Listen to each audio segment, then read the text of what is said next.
Bienvenidos al tercer episodio del podcast MDI.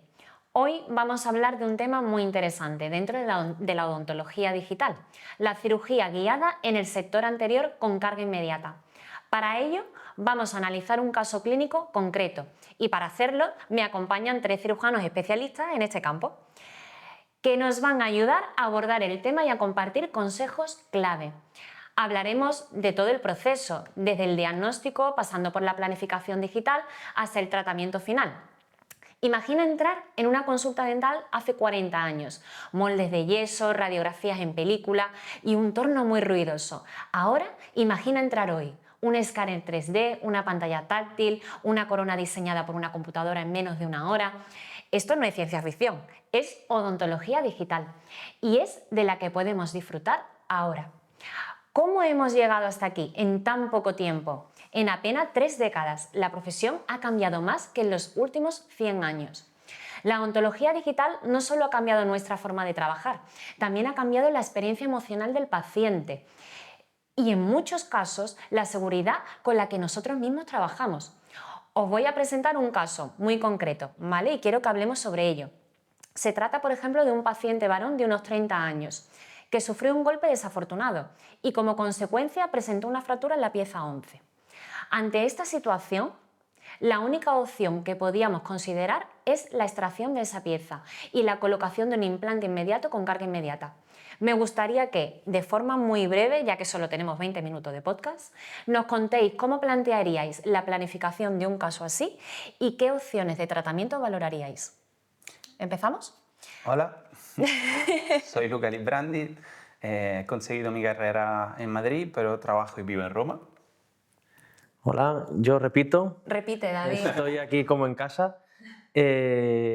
Vuelvo a decir, soy dentista en Madrid. Me dedico a la implantología, cirugía guiada y rehabilitación prostodóntica digital. Y bueno, es un placer estar aquí de nuevo y vamos a discutir este caso que nos han planteado, que es bastante exigente. Aparte de decir que David es un experto de la odontología digital, de nuevas tecnologías. Profesor. Es profesor. Hola a todos, yo soy Giovanni Bergamo, vivo en Sevilla y me dedico a la periodoncia, la cirugía oral y a la rehabilitación sobre implante. Pero es italiano, ¿eh? Sí, bueno. Italiano medio andaluz. No se nota. No, qué va. Bueno, en cuanto al tema que nos has sometido, es una buena challenge, ¿no? Un buen desafío. Sí. Pero lo bueno, y lo has dicho tú antes también ya, es las herramientas que tenemos ahora a nivel digital nos permiten, por ejemplo, si el paciente, no sé, es ya un paciente de nuestra consulta, tener el mismo escaneado, imagínate, recién por un término de un tratamiento ortodóntico o por razones también didácticas de hablar con el paciente del sarro que puede tener, en vez de hacer una foto, hacer un escaneado con el detector de caries que tenemos y tener, sin saberlo ya, una herramienta muy útil que es su diente, porque imagínate que la fractura conlleva la pérdida de la corona, ¿no? Y podríamos tener esa información vital. No, claro, es que ahora con las herramientas digitales y con un simple escaneado que, aunque a veces nos da pereza, pero deberíamos usarlo siempre en una primera consulta, pues que ya tienes toda la información de cómo viene el paciente y qué podemos usar de ellos. O sea, esa anatomía la tienes y ese posible futuro diente que le hagamos parte de ahí. Aparte de que, aunque no lo tengas, también es verdad que hoy en día todos estos recursos nos permiten ser predecibles en lo que podemos ofrecer antes de hacerle nada. Ya. Imaginarnos cómo puede llegar a quedarle solapando los archivos del CBCT, del escáner intraoral, de las fotografías, de intentar hacerle al paciente partícipe de ello y sobre todo ser nosotros los que vamos a poder trabajar todo antes de hacer nada. Es verdad que a nivel analógico también era un lujo que podíamos tener, pero ahora es como que es más fácil, más predecible y es algo que no es solo limitado a esos profesionales de alto nivel que trabajaban de alguna manera con algunos conceptos que le habían transmitido sus maestros. Ahora es algo que está a paño de todos, ¿no? Es algo que... más sencillo. Sí. Hay que tener cuidado, pero vamos, es más sencillo, sí. Hombre, la técnica no te la va a dar ningún escáner ni ningún registro. Hay que luego saber todo esto que planteamos de antes, saber ejecutarlo, porque es que si no... Y ahora quiero que entréis un poco también en esa fase.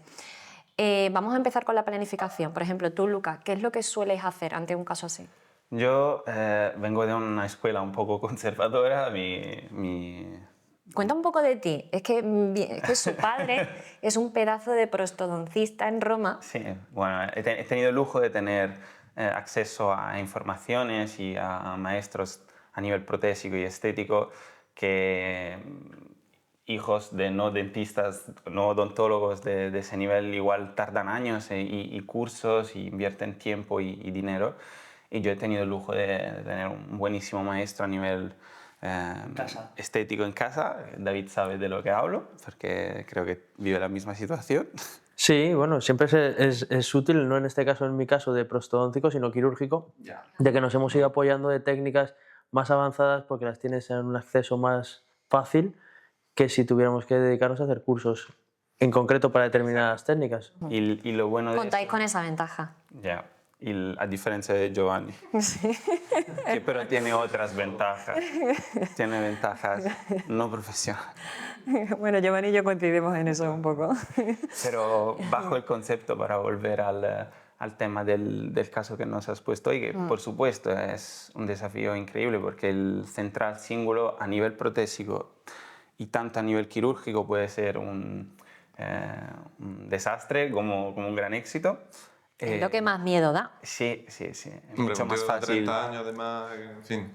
Yo creo que joven, o sea... sí, es mucho más fácil resetear, ¿no? la anatomía a nivel estético y Venga, y pues ¿cómo lo morfológico. haces? ¿Cómo lo haces? Que quiero que lo oyente un poco Pues, más o menos... Obviamente hay que entender si el paciente acepta un implante inmediato. Hay que entender si podemos hacer una guía quirúrgica y si hay también un defecto que no haya necesidad de regenerar o esperar para poderlo regenerar. Bajo ese concepto, a nivel técnico, lo suyo sería estabilizar la estética del paciente, extraer el diente. Y es verdad que a nivel de hoy está bastante subrayado cuánto es importante preservar, ¿no? Ese volumen inicial para no perderlo. Entonces algo hay que ponerlo ahí. Entonces hacer una preservación alveolar, por ejemplo, es fundamental. Y bueno, yo esperaría con un Maryland, con un Snap-on, con también, ¿por qué no?, con algún pegamento transparente estético sin hacer nombres comerciales. No, puedes, Con el ¿eh? mismo. Este podcast es para todo. De hecho, yo quiero chicha, Sí. yo quiero que Pues el oyente mejor sepa de lo que todo. hacemos. Claro. No, pero lo suyo sería eso. O sea, también puedes utilizar, según el paciente, el mismo diente fracturado. Le quitas la parte radicular y el mismo diente, a nivel estético, es la mejor opción. Luego, claro, te planificas tu quirugía. Claro. Ya. Yo creo que también, a ver, en este tipo de casos hay que valorar muchos factores, porque puede ser el caso súper favorable de que tengas una buena tabla vestibular, que no haya partido nada a nivel óseo, que esté todo bien conservado, que tenga un biotipo grueso, que es lo que queremos todos. O sea, al final, si tienes un biotipo fino, tienes pérdida de tabla vestibular, tienes el diente de al lado, perfecto. Porque esa es otra. Tenemos que rehabilitar un 11 y un diente unitario. Pero claro, ¿cómo está el 21? O sea, vamos a poder luego jugar estéticamente con ello, le vamos a ofrecer una corona y una carilla, Yo suelo hacer así siempre. pero si está perfecto. Sí, pero luego quieras que no... Perfecto es perfecto, que los hay. Sí, que un golpe le sí. pasa a la persona más desafortunada. Sí, pero luego quieras que no, estéticamente va a haber cierta diferencia. Siempre. Entonces yo se los pongo al paciente. Oye, que luego puede que no, pero le doy esa opción al paciente de que lo más probable es que tengamos que hacer una carilla en el contralateral para que estéticamente quede mejor el caso. ¿Vale? Al menos ponérselo y que él lo sepa. Que luego el paciente decide que no, bueno, si hay algo de diferencia, él ya lo sabe, ya lo sabía. No, Bueno, está claro, ¿sabes? pero también hay que llegar a ese escenario. Y muchas veces es lo que dice Luca, hay veces que si tienes una situación en que no es favorable al 100%, hay veces que hay que ser cautos porque podemos generar un problema y podemos mantener el volumen y seguramente a posteriori podemos trabajarlo. Enseña, no enseña. Es que hay 1000 condicionantes que te hacen tomar una decisión que tiene que ser a lo mejor en 5 minutos. Es una especialidad que nos exige tener que tomar una decisión muy trascendental en la vida de ese paciente que tiene 30 años y que depende de tantas cosas en muy poco tiempo. Para no hablar del hecho de los implantes. O sea, todos sabemos que ya desde los 30 años hay un crecimiento residual del maxilar superior. Incluso desde los 30 años. Entre los 60 y los 70 años ha habido pacientes que les has puesto un implante y luego te ves la parte cervical del 11 o del 21 que sea, que no es al mismo nivel. Y tú dices, joder, Sí. pero yo la había puesto ahí hace 2 o 3 años. Sí, es verdad, ¿Qué ha pasado? Sí, la eso erupción pasa. compensatoria, todos los desgastes que van ocurriendo a lo largo de la vida del paciente, efectivamente, cuando ponemos implantes en gente tan joven, porque sí que es cierto que está muy claro que en pacientes en crecimiento pues no lo hemos desechado.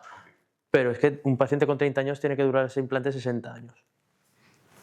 Con la esperanza de vida que tenemos es que vamos a tener que hacer cosas entre medias y cambios.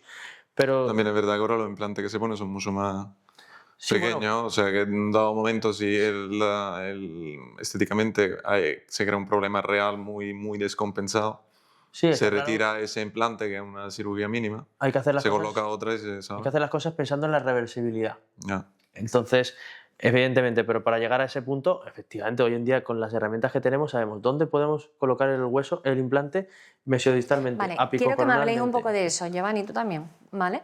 Quiero que me habléis un poco de la técnica, ¿vale? Ante un caso así, poneros en lo peor, ¿vale? Poneros en lo peor, que tenéis que hacer regeneración, que tenéis que hacer injerto, ¿qué soléis hacer? ¿Cómo lo soléis hacer? Para que el oyente un poco también sepa vuestra manera y vuestro procedimiento.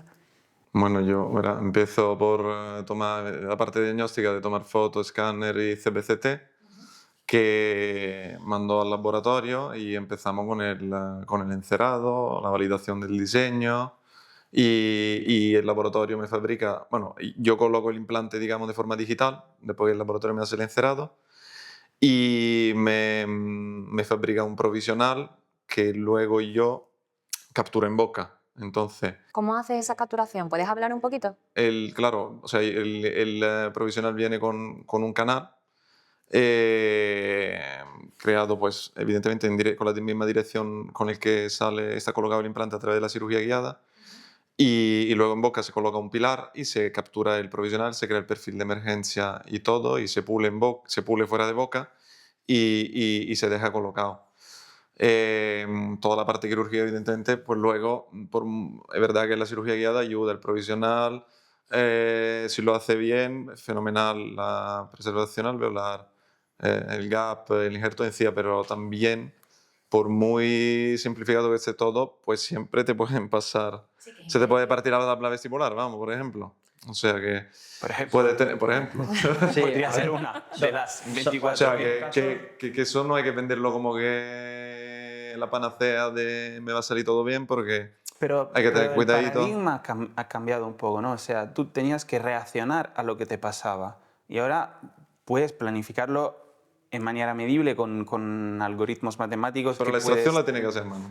Eso es lo único digital que veo en la parte quirúrgica. bueno, pero realmente uno de los principales problemas que han surgido en casos como estos y a largo plazo es el colocar mal el implante.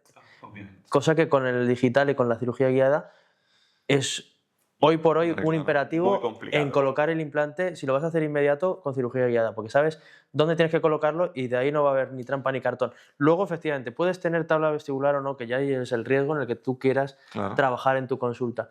¿Cómo eres de habilidoso para trabajar todo este tipo de cosas sin levantar un colgajo? Si vas a poner un injerto de conectivo o no, porque sabemos que hay retracción y que va a haber una Claro. hay que compensar el volumen. Entonces, hay una serie de condicionantes que tienes que tener Subjetivas y objetivas. en tu mano, saber hacer todas esas cosas para que con un solo tiro puedas hacer el caso y tenerlo de 10. Provisional, que el implante coja estabilidad, 1000 cosas condicionantes. Entonces, si no tienes esa habilidad ni conocimientos para saber que vas a ser predecible haciéndolo, es mejor hacer una técnica más conservadora y no tirarte a la piscina, porque son cosas que van a influir en la estética a largo plazo del paciente y vas a tener Pero un que ojo, problema. que con la técnica conservadora también, mucho cuidado, Sí. porque hay que darle también allí, o sea, que no le puede poner un diente plano, pierde papilla, pierde todo, si no le hace Correcto, sí, sí, por hay ejemplo, que tener- claro, o sea, Lo que que siempre allí, hablamos, a mí que me la parece formación incluso- en nuestro sector es vital y para eso están nuestros cursos. Así que, David, ¿tú haces la misma técnica que Giovanni, por ejemplo? Pues cuando estamos hablando de unitarios, sí. O sea, yo siempre trato de tener el provisional preparado antes de la cirugía porque va preparado en función de dónde yo he colocado el implante. Y me gusta manejar el perfil de emergencia en el laboratorio en el que ya prácticamente todo viene copiado, por así decirlo, de dónde estaba el anterior diente o dónde yo imagino que debería estar ese futuro diente. Y me gusta recapturarlo porque es una situación muy sencilla. Sí que es cierto que hoy en día podemos intentar en la cirugía guiada tenerlo preparado y terminado para que vaya exactamente donde la antirrotación del implante cuadre a la perfección, pero siempre puede haber pequeñas desviaciones en las que tengas que recapturarlo. Pero bueno, por eso no lo pido nunca cementado, por si tengo que redirigirlo yo en la cirugía, que es algo sencillo. Pero lo que tardaba ahí en rebasar, en pulir y demás, lo veo mucho más agilizado si ya lo tengo terminado de antes, porque simplemente es cambiarle en una mínima posición de cementado, por así decirlo, aliviándolo si no ha quedado perfecto. De hecho, las tecnologías ahora es algo que está evolucionando a nivel diario, o sea, no es año por año. Por ejemplo, he visto, no sé si la habéis visto vosotros también, unas guías antes de extraer el diente que están hechas con CBCT para hacer implantes inmediatos en post-extractivos que copian la morfología de la raíz y entonces se estabilizan dentro del alvéolo. Y eso le da una seguridad también. ¿Cómo, ¿no? cómo? Sí, son unas guías que apoyan en el óseo, en el alvéolo, para que no tengas mejor capacidad de dirección de la fresa. Copia O sea, hay resina la anatomía intruida radicular. Pero a nivel de la guía quirúrgica. Ah, vale. Y también unos T-Base que podemos utilizar a nivel protésico, por lo que dices tú, si hay algún problemilla a nivel de la inserción implantar, también que en cirugía guiada siempre hay menos, pero puede haber, son atornillados. Entonces tú le puedes dar medio giro menos y cementarlo en esa posición, luego rellenar ese gap con un poco de composite, mucho menos que antes, y tener una prótesis más limpia. Y sobre todo en una zona efectivamente, crítica. limpia y que tengas que trabajar menos y que sea un material pulido y que sea Exacto. al final más bondadoso con el tejido blando. Sí, no, la verdad que es un buen tema eso. Sí, y muy interesante. Me ha encantado. Y como ya está por finalizar el podcast, antes de terminar, me gustaría hacer un pequeño juego con vosotros, ¿vale? Os voy a proponer un reto, ¿vale? Tenéis que elegir un reto cada uno y no hay posibilidad de repetir, ¿vale? Tenéis 3 opciones. David ya sabe de lo que estoy hablando. Tenéis caso imposible, dentista en apuros o diamante en bruto. ¿Quién elige qué? Yo os dejo elegir, que ya he elegido ¿Sí? en otra ocasión. Pues el diamante. Diamante en bruto. Sí. Muy bien. ¿El caso imposible para quién? Dentista en apuro. Me había tocado la otra vez también. También en caso imposible, ¿eh? Bueno, pero ya hemos hecho un caso imposible. Bueno, ya lo hemos hecho. Bueno, es muy parecida. está. ¿Caso imposible? Venga. Pues a ver, empezamos con el caso imposible. Paciente de 70 años. Tiene la boca fatal y le has planteado realizarle una rehabilitación total sobre implante con carga inmediata, superior e inferior. Y te cuenta que él de jovencito tenía la boca preciosa, como su hijo Miguelito. Vamos, dice que su hijo es igual a él. ¿Se te ocurre algo que querrías hacerle para conseguir la misma boca que tiene su hijo? Que me traigan una foto y lo copio y perfecto, vamos a igual. Pero sí, pero con 30 años menos. Sí. Eso, hombre, el paciente tiene una expectativa muy alta y Ya. habrá que ponerle ¿Los pies en la la tierra? realidad. ¿No? Muy bien. Dentista en apuros. ¿Qué prefieres? ¿Un implante fracasado o ese momento incómodo en el que ese implante de la carga inmediata decide que hoy no va a tener estabilidad? Es bastante complicado porque la cara de póker que se nos queda a todos cuando hay un implante fracasado que de repente te quedas con él en la mano, que afortunadamente pasa poco. Sí. Pero bueno, vamos a decir que prefiero esa a que no me pase, que tener poca estabilidad primaria en una carga inmediata, porque con las superficies que tenemos hoy en día y las capacidades que podemos dar a esos implantes de dejarlos sin una carga oclusal, dejarlos bastante dormidos, ese implante generalmente va a ir bien, debería ir bien. Y es muy incómodo tener un implante fracasado y cómo explicarlo al paciente Ya. con los buenos medios que has tenido, sin molestias, sin dolor y sin nada, Es empezar verdad. de cero. No, no me gusta nada eso. No, ¿verdad? Estupendo. Me parece bien. Diamante en bruto. Luca, tienes que darme un tip que tú tengas a la hora de colocar un implante. Un tip. Yo qué sé, pues yo utilizo esto que es que a mí me encanta. O yo qué sé. Recordando que cualquier zona es diferente dónde poner implante, ¿no? La morfología, la longitud, a veces también la superficie y el implante puede cambiar según de la zona donde vamos a poner, según la edad del paciente. Yo creo que lo más inteligente para cualquier persona que se esté acercando al mundo de la implantología sea prepararse bien, o sea, preparar bien la cirugía, todos los pasos que va a hacer y planificarlo como si fuera un caso complicadísimo. También si es un implante simple, Básico. en un molar posterior, sí. Muy bien, pues me parece muy bien. Chicos, muchas gracias por participar en este podcast. Y nada, comentaros que, como dijimos en el último podcast, vamos a ir subiendo todo el contenido educativo en nuestro Instagram. Y nada, muchísimas gracias al oyente por escucharnos. Esto ha sido MDI Podcast. Un saludo.